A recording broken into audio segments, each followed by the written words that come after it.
Alrighty. 777s, be quiet over it, bud. Alrighty. Gotta keep everybody quiet up in here for this video. Alright, old gatekeeper here. Got an old XForce.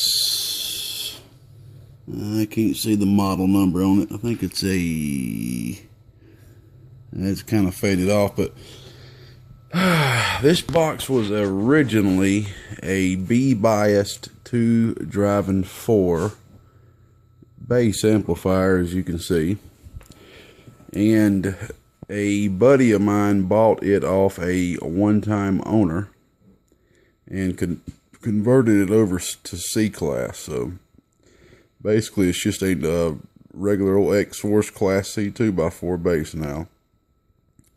And basically I had to get in here and just do a couple of small repairs. I acquired it from a buddy of mine that bought it from him, and he ran it a little bit too hard and fried 2 of the transistors. So what I went ahead and did is, as you can see, I went ahead and put 4 non-dot 2879s in there. Okay, now you know I ain't gonna lie to you and try to pull one on you or nothing like that and just tell you that used pills are new.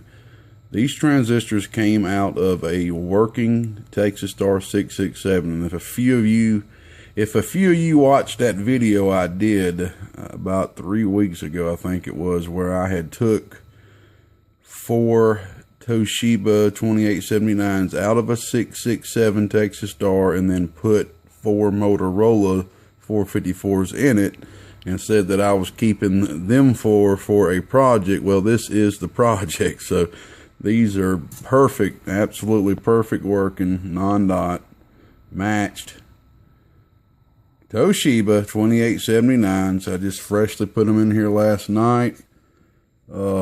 Had to put a new balancing resistor on the splitter and the combiner. He blew the heck out of this thing, man.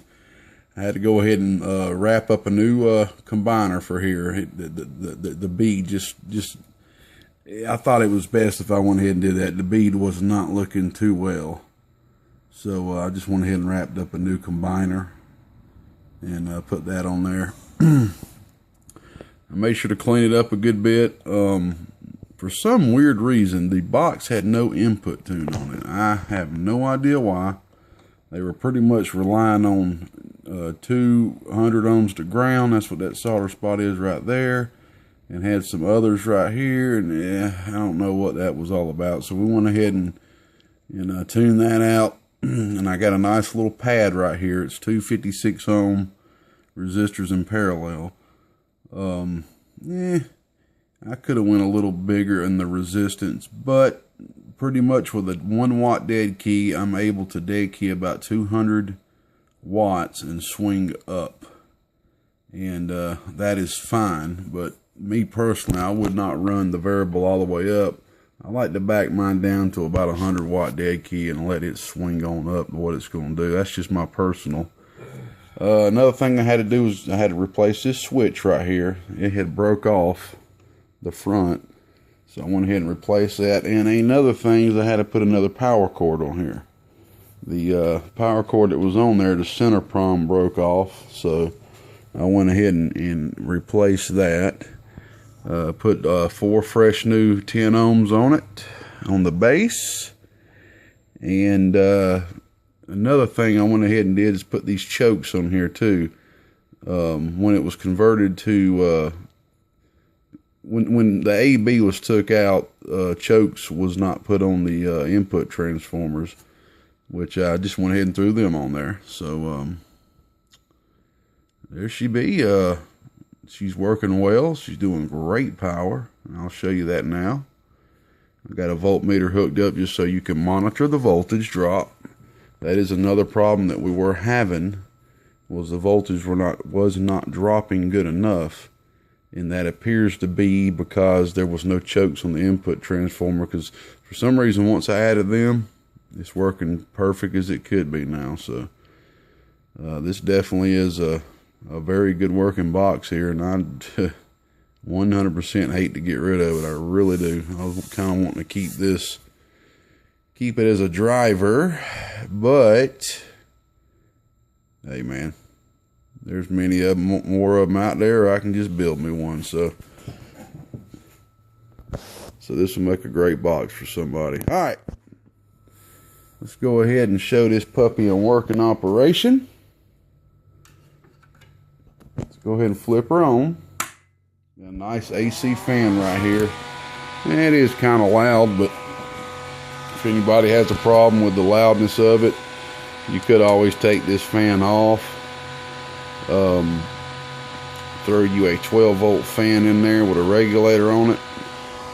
Another thing you could do, which was actually on here at one point, my buddy had this before, Mr.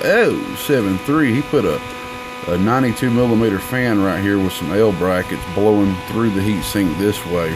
Really cool idea. I had actually robbed that off or put it on something else, but there's two bracket holes there where if you can't add one if you would like, and I suggest doing it. Heck, I suggest if you can fit it, to put a 120 millimeter fan or even 280s blowing straight right there. That'd take the air coming from this fan and force blow it plus extra air through that heat sink out the back. But it does have great airflow. It's got good adequate airflow. It's kind of hard to see this voltmeter. I want to give a shout out to Matt donating this little voltmeter, man. I appreciate you, brother. I thought I'd go ahead and hook it up and put it to use. So we're on the 22 volt float. Okay, I'm gonna turn the light back on. It's kind of hard to see that voltmeter with the light on. All right, we're on the bench radio. Okay, my bench radio does about 4 watts RMS, swings about 20 PEP. All right, we're on the 1000 watt slug, RMS mode. Go ahead and turn the variable all the way up. Oh yeah! Alrighty, a hair over 300 watts RMS. Let me turn the light off and show you the voltage drop. Oh yeah! Alright, about 15.1. Alright, go ahead and pop it in PEP. Yeah, 1000 watts in the corner. Alrighty, this thing is smoking. Let me show you the dead key. This is with a 1 watt dead key from the radio. Let's put it back on RMS. Here's your dead key. So you see it's right there about a little under 200 watts. Okay, I'm gonna turn this variable back. So that's a 100 watt dead key.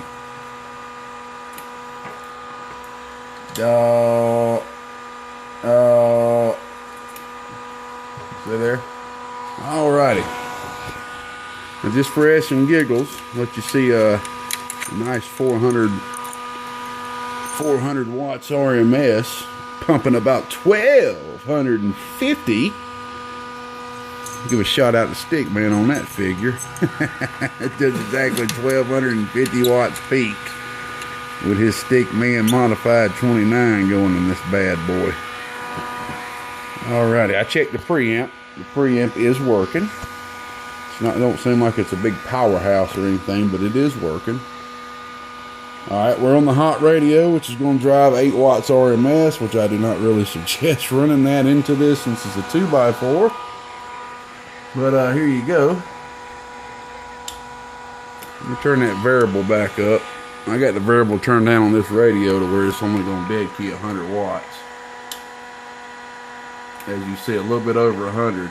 Oh yeah. Oh yeah. Oh yeah. There you go. Oh yeah. Yeah. Alrighty, PEP. Which I shouldn't even have to show this. In the corner. In the corner.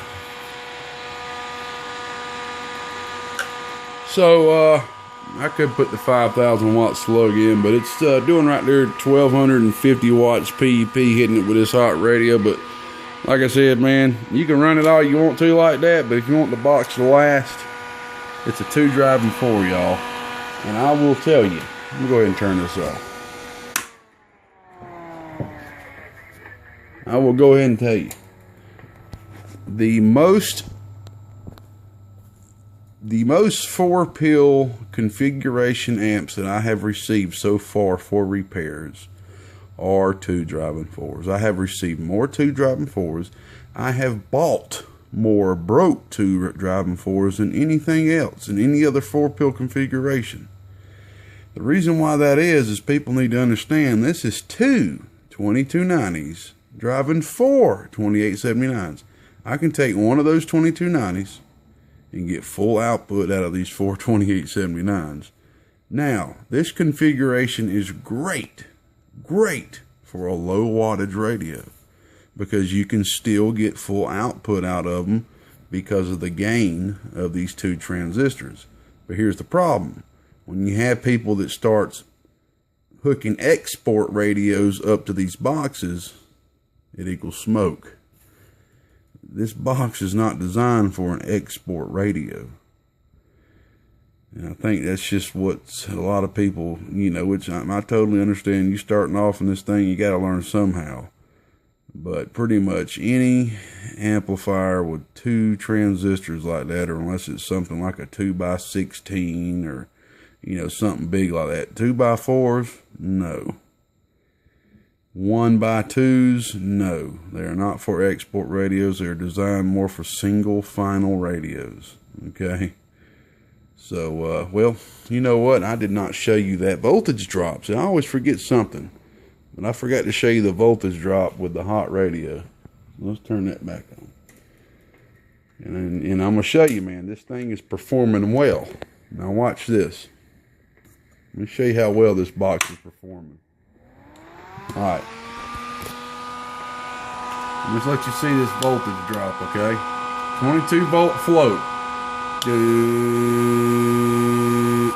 13.3 volts.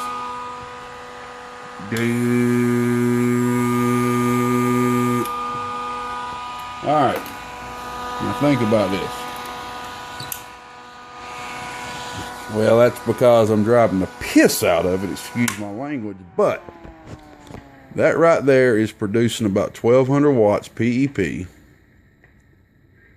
with on 13.3 volts, 13.1 volts. It's doing right there at 400 watts RMS. If I could keep that voltage at exactly 15.5, of course, you'd see even more. It would probably be doing about 500, maybe a little more RMS, and the PEP probably wouldn't go up too much from there. You'll kind of notice you'll get to where you're at your curve, to where it don't matter how much more you drive, you're not going to get no more out of it. You'll actually start going into saturation mode at that point. But the only reason I use the hot radio like that in my videos, everyone, is just to show you pretty much a max in. You know, that's the only reason. I always prefer to run my amplifiers easy. That's just the way I prefer to do things, especially now. These Toshibias are so expensive. So I just like to run them easy. And always remember, y'all, the dB log table. dB, if you don't know what a dB log table is, Google it up and check it out. dB log table states you have to double your output to have an effective, noticeable difference on the receiving station. So if you're doing 800 watts and you have to crank that radio up or crank that voltage up to get 200 more watts up to say 1,000 and just to create more heat, you are actually doing it for absolutely no reason, and you actually are probably making your audio sound worse. This box honestly probably would sound the best at running at about 650, 700 watts. It'd probably sound the absolute best. Maybe 800. Hey man, just stating the facts that I've learned so far in this thing. Alright, let me get out of here, y'all. It's a 15-minute video. I gotta get this thing on eBay. God, I hate to let it go, but it's sideband delay preamp on and off. Somebody smart, they'll put some, well, I won't get into that. Alright, gatekeeper out here in northeast end of Georgia. By the way, the lid is over there. It does have a lid. Bye-bye, 73rds.